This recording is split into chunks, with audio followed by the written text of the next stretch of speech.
Hello बच्चों, कैसे हैं आप सभी। मैं विपुल आप सभी का स्वागत करता हूं आज के इस वीडियो के अंदर। और आज जो है हम पढ़ेंगे चोल साम्राज्य के बारे में, जो कि हमने इसके पिछले वीडियो में जो हमने डिस्कस किया था पल्लव राजवंश के बारे में बच्चों।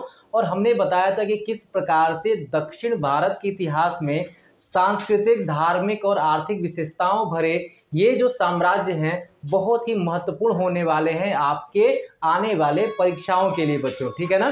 तो देखिए यहाँ पे अगर हम बात देखेंगे बच्चों, तो कोई भी चीज देखिए, जरा ध्यान से देखिएगा। जब हम चोल साम्राज्य को पढ़ रहे होंगे तो चोल साम्राज्य के बारे में जो भी आप देखेंगे यहाँ पे आपके एग्जाम में इससे क्वेश्चन जरूर ही बनते हैं बच्चों। ठीक है ना। तो आइए हम स्टार्ट करते हैं आज चोल साम्राज्य को और देखेंगे जितना भी इंपॉर्टेंट टॉपिक होगा वो सारा कवर करेंगे। और जो आपके नोट्स बनाने लायक टॉपिक हैं वो सारा मैंने यहाँ पे लिख दिया है, जिससे कि आप आसानी से लिख करके आप नोट्स बना सकते हैं और वीडियो छोटा भी होगा बच्चों। ठीक है ना। चलिए अब देखिए यहाँ पे जरा कह रहा है कि इस राजवंश के जो संस्थापक थे बच्चों वो विजयालय थे। इस बात पे जरा ध्यान दीजिएगा, क्योंकि कहीं ना कहीं जो था विजयालय जो थे, या फिर कह सकते हैं जो चोल राजवंश था बच्चों, ये चोल राजवंश जो था बच्चों ये पल्लवों के ही सामंत हुआ करते थे। और पल्लवों के सामंत के द्वारा जब इन्होंने देखा कि पल्लवों का कहीं न कहीं धीरे धीरे उनकी शक्ति क्षीण हो रही है, तो इन्होंने अपने राजवंश का वहाँ पे स्थापना करना प्रारंभ कर दिया। तो अगर बात करें चोल साम्राज्य की स्थापना की, तो चोल साम्राज्य की स्थापना विजयालय के द्वारा किया गया था। और ये 850 से लेकर के 887 ईस्वी तक जो है राज करते हैं चोल वंश के ऊपर। ठीक है। अभी देखिएगा कि जो चोल साम्राज्य का हमने यहाँ पे विकास किया है इन्होंने, और चोल साम्राज्य की जो आर्थिक, धार्मिक या फिर जो भी सांस्कृतिक विशेषताएं होंगी वो सारा कवर करेंगे बच्चों। अब देखेंगे यहाँ पे जब एक राजवंश की स्थापना होती है तो उस राजवंश की एक प्रशासनिक इकाई होती है, और उस प्रशासनिक इकाइयों को चलाने के लिए एक मुख्य शहर का निर्माण किया जाता है। जैसे कि आप देखेंगे आज हमारे भारत के अंदर दिल्ली जो है एक मुख्य शहर के रूप में उभरा है, जो कि प्रशासनिक इकाइयों के लिए कहीं ना कहीं वहाँ पे संसद भवन है, सुप्रीम कोर्ट है, राष्ट्रपति भवन है, इन सब के लिए। क्योंकि आप देखेंगे पूरा देश का जो कमांड है वहीं से क्या होता है कि चलता है बच्चों। ठीक है। उसी प्रकार से चोल वंश की जो राजधानी बनाई गई वो तंजौर या आज का तंजावुर बच्चों। ठीक है ना। आपको तंजौर भी मिल सकता है, तंजावुर भी मिल सकता है, दोनों एक ही नाम है, याद रखिएगा। तो इनकी जो राजधानी थी तंजौर या तंजावुर थी, बात याद रहेगी। आगे चलते हैं, आगे देखेंगे बच्चों। तो तंजावुर के वास्तुकार, मतलब जो इस शहर को बनाने वाले थे, इस शहर की जो रचना तैयार किया था बच्चों, ये तैयार किए थे कुंजर मल्लन राजराज पेरुथच्चन बच्चों। ठीक है ना। थोड़ा सा नाम जो है ना डिफिकल्ट हो सकता है, लेकिन आपको याद रखना पड़ेगा, क्योंकि पीसीएस के एग्जाम में सीधे पूछा गया था कि तंजावुर शहर के वास्तुकार कौन है।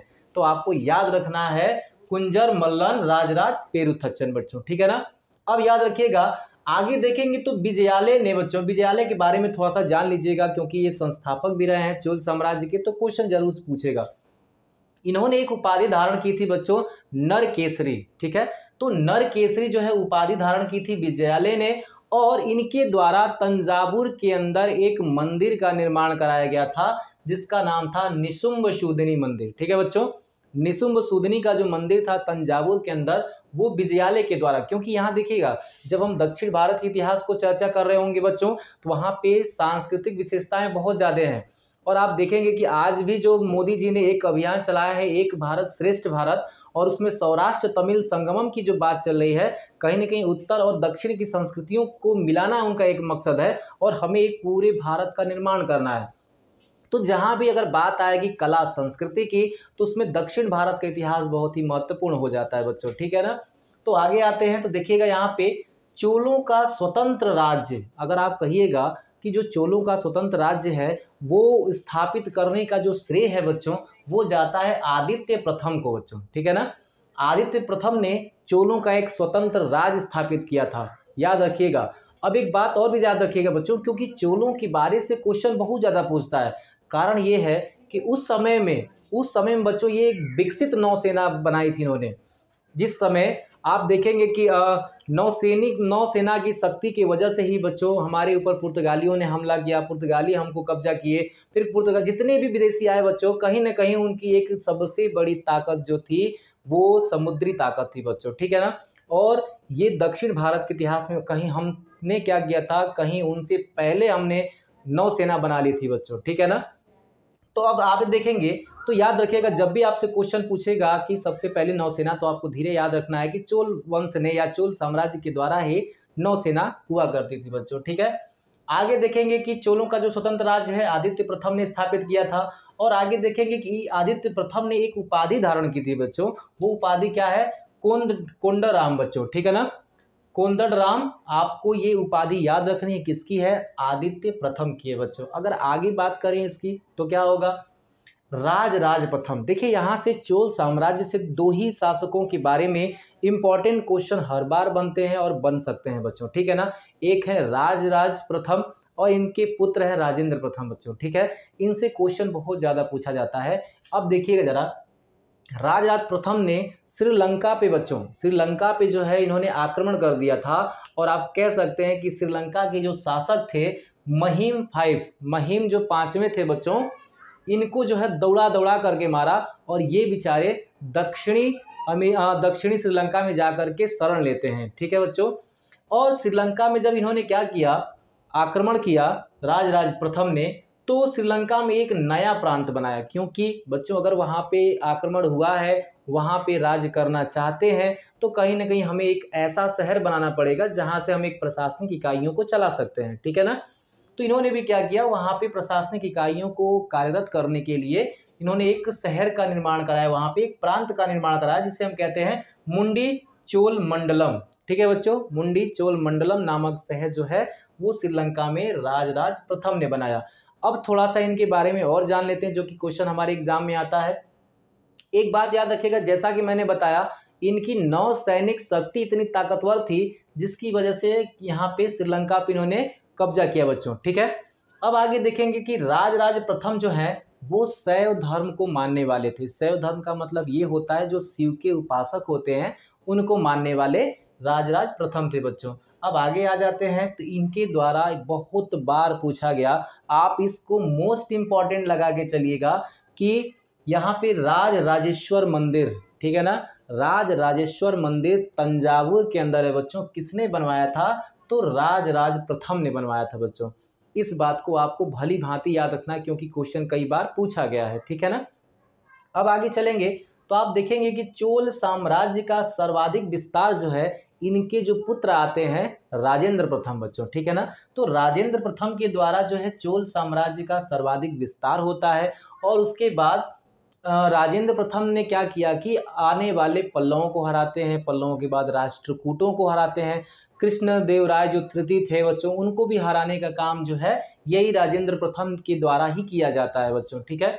अब आगे देखेंगे तो ये जो है बच्चों, माना जाता है कि पाल वंश को भी गंगा मतलब उत्तरी भारत में एक पाल वंश हुआ करता था और पाल वंश को भी हराने का काम इन्होंने किया था। पाल वंश के एक शासक थे धर्मपाल, ठीक है ना, नोट करते चलिएगा, जो छूट रहा है उसको आप नोट करते चलिएगा। पाल वंश के शासक जो थे धर्मपाल को हराने का कार्य जो है इन्होंने ही किया था, राजेंद्र प्रथम ने। और चूंकि गंगा के दो महान शासक कहने का मतलब ये है कि उत्तर भारत, क्योंकि उत्तर भारत से गंगा नदी बहती है और गंगा नदी के किनारे पे आज का जो बिहार है वो बिहार वाले पूरे क्षेत्र पे जो है पाल वंश का शासन था। और पाल वंश के शासन के दौरान धर्मपाल को यहाँ पे राजेंद्र प्रथम ने हराया था बच्चों, ठीक है ना। तो राजेंद्र प्रथम के द्वारा जो है जब दो शासकों को उत्तर भारत में हराया गया तो कहा जाता है कि गंगा किनारे के वो दो शासक थे, इसलिए इन्होंने एक उपाधि धारण की बच्चों, गंगेय कोड चोल, ठीक है बच्चों, गंगेय कोड चोल यहाँ पे इन्होंने उपाधि धारण की। जरा ध्यान दीजिएगा, यहाँ बहुत महत्वपूर्ण है, यहाँ पे पूछेगा गंगेय कोड चोल जो है किसने उपाधि धारण की थी, तो वो राजेंद्र प्रथम के द्वारा धारण किया गया था बच्चों, ठीक है। अब आगे चलेंगे तो देखेंगे कि इन्होंने उसी विजय के उपलक्ष्य में एक जो है अपनी नया शहर बसाया और उस नए शहर को अपनी राजधानी बना ली इन्होंने, ठीक है ना।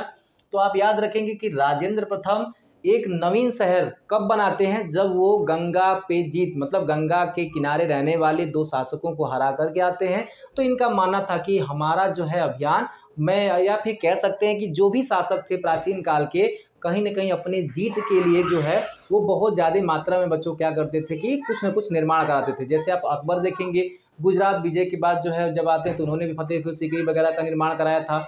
अब आप देखेंगे बच्चों कि यहाँ पे एक नवीन राजधानी गंगैकोंडचोलपुरम, ठीक है बच्चों, ये एक शहर था और इसी को राजधानी बना दी गई। और ये शहर की स्थापना क्यों की गई बच्चों, क्योंकि इन्होंने गंगा के पार शासकों को हरा करके आए थे उस उपलक्ष्य के अंदर, ठीक है ना।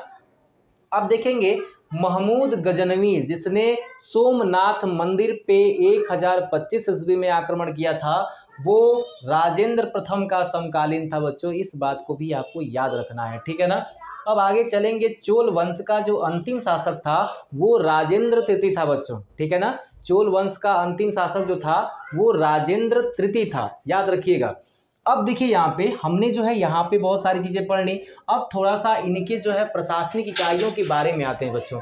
इनकी आखिर प्रशासनिक इकाइयाँ क्या थीं, किस प्रकार से काम करते थे। अब बात करेंगे, कहीं ना कहीं जो भी प्रशासनिक इकाइयाँ होंगी उसमें कुछ न कुछ अधिकारी होंगे जो कि आगे के कार्यों को वो देखेंगे। तो यहाँ पे देखिएगा कि जो कुछ अधिकारी थे जो राजा की सहायता करते थे, उनमें जो उच्च पदाधिकारी थे बच्चों, उन्हें पेरू नंदरम कहते थे बच्चों, ठीक है ना, पेरू नंदरम कहते थे। और निम्न श्रेणी के जो अधिकारी थे उन्हें सेरू नंदरम कहते थे बच्चों, ठीक है ना। याद रखिएगा दोनों नाम कि उच्च जो पदाधिकारी थे राजा का सहायता करने के लिए, उन्हें पेरू नंदरम कहते थे, और निम्न श्रेणी के जो अधिकारी हुआ करते थे उन्हें सेरू नंदरम कहते थे बच्चों, ठीक है। इन दो चीज़ों को याद रखिएगा, कई बार पूछा गया क्वेश्चन है। और बताइएगा आप यहाँ पे, अगर पूछा जाएगा कि चोल साम्राज्य जो है कितने प्रांतों में बटा था, तो आप कह सकते हैं कि ये 6 प्रांतों में बटा था, ठीक है बच्चों। अगर यही पूछा जाए कि मौर्य साम्राज्य कितने प्रांतों में बटा था, तो आप बताएंगे कि अशोक के पहले बच्चों वो 4 प्रांतों में था, लेकिन अशोक के बाद वो 5 प्रांतों में आ गया जब अशोक ने कलिंग को अपने में मिला लिया, ठीक है बच्चों।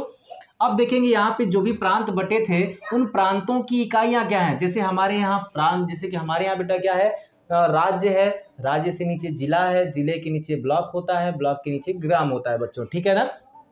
उसी प्रकार से यहाँ पे बेटा मंडलम था, मंडलम को ही प्रांत कहते थे। प्रांत मतलब मंडलम ही होता है, ठीक है ना। प्रांत का दूसरा नाम मंडलम ही है। तो मंडलम जो है वो कोट्टम में बटा था, कोट्टम नाडु में बटा था, और नाडु जो है कुर्रमू में बटा था बच्चों, ठीक है। तो यहाँ पे इन चीज़ों को आपको याद रखना है, क्योंकि कभी कभी क्या होता है ना कि पीसीएस आदि की परीक्षाओं में जो है ये क्रम जो है आपको 4 ऑप्शन में ये क्रम को गड़बड़ करके दे देगा इधर उधर, आपको सही क्रम वाला को चुनना होता है बच्चों। तो इस वजह से ये क्वेश्चन जो है अति इम्पॉर्टेंट होने वाला है, तो इसे जो है आप ध्यान में रखेंगे, क्योंकि आने वाली जो आपकी पीसीएस की परीक्षा है या फिर जो आईएएस की परीक्षाएं हैं बच्चों, उनमें आपको थोड़ा सा यहाँ पे मदद मिलने वाली है। फिर आगे देखेंगे यहाँ पे, तो अगला है बेटा, चोल प्रशासन की मुख्य विशेषता स्थानीय स्वशासन थी। और ये बात जो है बहुत ही ट्रेंडिंग में है और इम्पॉर्टेंट लगा के चलिएगा कि क्वेश्चन पूछा जाएगा, क्योंकि प्रधानमंत्री नरेंद्र मोदी जब तमिलनाडु दौरे पे थे तो उन्होंने एक अभिलेख का नाम लिया था बेटा, और वो अभिलेख क्या था, उत्तरमेरूर अभिलेख।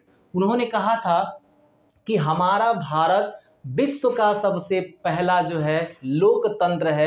वो किस आधार पे कहा था बच्चों, वो इसी अभिलेख के आधार पे कहा था, उत्तरमेरूर अभिलेख, जो कि चोल वंश से संबंधित है और हाल ही का करंट का न्यूज है, इसलिए आपके आगामी परीक्षाओं में ये जरूर पूछेगा, ठीक है ना।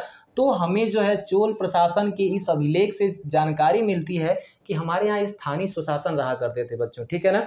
और स्थानीय स्वशासन में जो है हमारे यहाँ ये देखा गया कि लोकतंत्र जो है हमारे भारत का पूरे विश्व में पहला है, या फिर कह सकते हैं बहुत पुराना है बच्चों, ठीक है ना। तो जो है हमारे इतिहास की जो जानकारियाँ मिलती है कहीं ना कहीं पुरालेखों से मिलती है या फिर अभिलेखों से मिलती है, शिलालेखों से मिलती है। तो यहाँ भी उत्तरमेरूर जो अभिलेख है वो चोल वंश से संबंधित है और इसमें जो है स्थानीय स्वशासन की जानकारी मिलती है और यहाँ पे लोकतंत्र की जानकारी मिलती है बच्चों, ठीक है। अब आप ये बताइए कि 9वीं 10वीं शताब्दी के अंदर कौन सा राज्य जो था, कौन सा देश बच्चों वो लोकतंत्र अपनाता था? कोई नहीं, सारे राजतंत्र थे। लेकिन हमारा भारत जो है उस समय ये दक्षिण का एक राजवंश जो था इसने लोकतंत्र को स्थापित किया था, और इसका प्रमाण हमें उत्तरमेरूर अभिलेख से प्राप्त होता है बच्चों, ठीक है ना। अब आगे चलेंगे तो ब्राह्मण बस्तियों की सभाओं के जो सदस्यों को, जो ब्राह्मण बस्ती होती थी, तो ब्राह्मण बस्तियों में जो भी कार्य होता था बच्चों, उन कार्यों को करना या फिर जो ज़रूरतें पूरी करना है, तो उसके लिए एक समिति बनाते थे वो लोग, और उस समिति के अंदर जो होते थे कुछ सदस्य रहते थे, और उन सदस्यों को पेरू मक्कल कहते थे बच्चों, ठीक है ना। पेरू मक्कल जो है ब्राह्मण बस्तियों की सभा के सदस्यों की एक समिति हुआ करती थी बच्चों, यानी कि आप कह सकते हैं इनका एक नाम है। अब एक बात याद रखिएगा, नगरम जो है वो व्यापारियों की सभा थी, याद रखिएगा, क्योंकि उस समय काल तक जो है बच्चों बहुत सारे जो प्राणी थे, बहुत सारे जो कह सकते हैं कृषि समुदाय वाले या फिर व्यापारी वर्ग वाले या ब्राह्मण वर्ग, ये सभी लोग क्या करते थे, अलग अलग संगठनों में विभाजित थे, और उन संगठनों के द्वारा यहाँ पे बच्चों जो है एक कह सकते हैं कि कई सारे सदस्य जुड़े रहते थे, उनकी कह सकते हैं कि व्यापारिक जो भी दुविधाएं हैं उनको दूर करने के लिए, या फिर जो भी समितियां बनती हैं कहीं ना कहीं उनके कल्याण के लिए बनाई जाती थी। तो यहाँ पे आप देखेंगे कि नगरम जो है व्यापारियों की सभा थी। आगे अगर आप देखेंगे तो भूमि कर के रूप में उपज का 1/3 भाग लिया जाता था। ये बहुत ही महत्वपूर्ण बात है बच्चों कि भूमि कर के रूप में उपज का 1/3 भाग, बात समझिएगा, यहाँ पे जो भी उपज होता था बच्चों उसका 1/3 भाग ये लोग ले देते थे। अगर आपने 3 बोझा गेहूं काटा तो 1 बोझा आपको सरकार को देना पड़ेगा, मतलब राजा को देना पड़ेगा बच्चों, ठीक है ना। यहाँ तक कोई दिक्कत नहीं है। अब देखिएगा कावेरी पट्टनम जो है चोल काल का सबसे महत्वपूर्ण बंदरगाह था बच्चों, ठीक है ना। कावेरी पट्टनम क्या था, चोल काल का जो है सबसे महत्वपूर्ण बंदरगाह था। और बंदरगाह भी आपको मैंने बताया कि चोल सेनाओं, जो चोल साम्राज्य था उनके पास एक विकसित नौसेना थी, इसके लिए उनको बंदरगाह की आवश्यकता होगी। और कह सकते हैं कि जो भी चोल साम्राज्य के जो भी शासक हुआ करते थे, आप राजराज से लेकर के राजेंद्र प्रथम तक आप बात देखेंगे, तो इनका जो पूरा का पूरा व्यापार था बच्चों वो दक्षिण पूर्व एशिया के साथ व्यापार होता था बच्चों। कह सकते हैं कि चीन के साथ इनका व्यापार हुआ करता था। तो यहाँ पे पूरे के पूरे दक्षिण पूर्व एशिया के ऊपर इनका एक प्रभाव था अपनी नौसेना के कारण बच्चों, ठीक है ना। और वहाँ पे जो है ये अपना व्यापार करने के लिए जाते थे, और उस व्यापार में सबसे महत्वपूर्ण भूमिका निभाती थी कावेरी पट्टनम का बंदरगाह बच्चों, ठीक है ना। अब देखेंगे यहाँ पे बहुत ही महत्वपूर्ण तथ्य बच्चों कि बृहदेश्वर मंदिर और नटराज प्रतिमा जो है वो चोल काल की सांस्कृतिक विशेषता के लिए बहुत ज़्यादा इंपॉर्टेंट है बच्चों, ठीक है ना।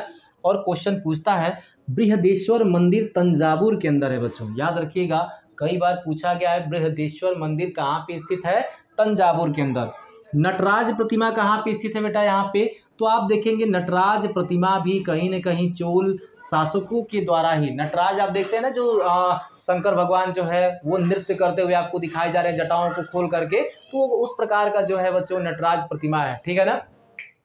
अब यहाँ देखिएगा एक यहाँ आप देखेंगे पंप, पोन्न व रत्न, ये कन्नड़ साहित्य के 3 रत्न है बच्चों। पंप, पोन्न व रत्न, ये कन्नड़ साहित्य के 3 रत्न है, इनको भी आपको याद रखना है। और एक चीज आपसे जो छूट रहा था बच्चों कि चोल वंश का जो अंतिम शासक था बच्चों वो कौन था, राजेंद्र तृतीय था बच्चों, ठीक है ना। राजेंद्र तृतीय जो था बच्चों वो चोल वंश का अंतिम शासक था, ठीक है ना। तो आप देख पाएंगे बच्चों कि यहाँ पे जो है हमने पूरा का पूरा जो है चोल साम्राज्य खत्म कर लिया है। अगर आप देख पाएंगे तो हमें जो प्राचीन इतिहास का एक पूरा सीरीज लेके चल रहे थे बच्चों, प्राचीन इतिहास के पूरे सीरीज में हम जो है अब आखिरी पड़ाव पे हैं, और 1-2 वीडियो के बाद जो है बच्चों आपका ये प्राचीन इतिहास खत्म हो जाएगा। अतः आप कह सकते हैं कि हम जो है मध्यकालीन में आएंगे और मध्यकालीन भारत की शुरुआत करेंगे बच्चों, ठीक है ना। चलिए तो आज हम वीडियो को यहीं ख़त्म करते हैं, आज के लिए इतना ही, जय हिंद।